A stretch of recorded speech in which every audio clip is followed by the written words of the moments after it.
Io lavoro al bar di un albergo, riporto su il caffè a chi fa l'amore.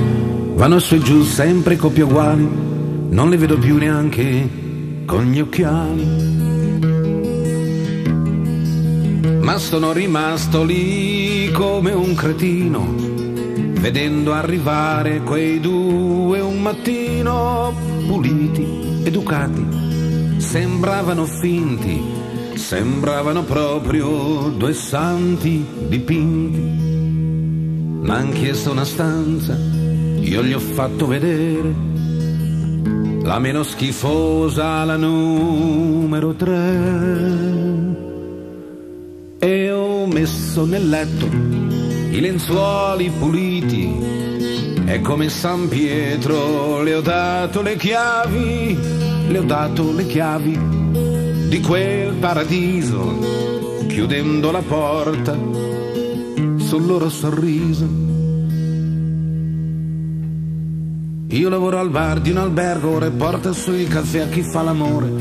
Vanno su e giù sempre i coppie uguali, non le vedo più neanche con gli occhiali.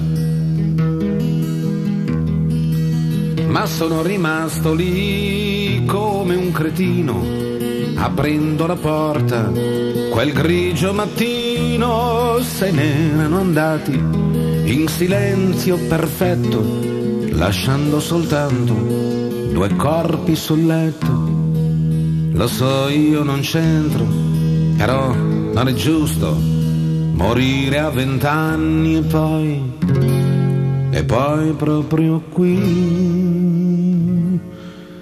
me li hanno incartati in bianchi lenzuoli e l'ultimo viaggio l'han fatto da soli, né gente né fiori, soltanto un furgone, ma lì dove andranno staranno benone.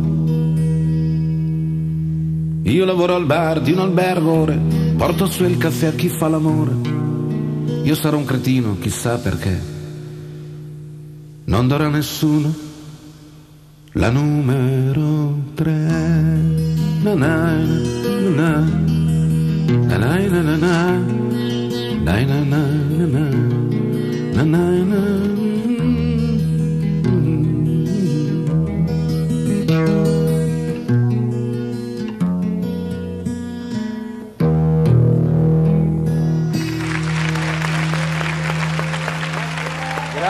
Grazie Franco Alberto, grazie.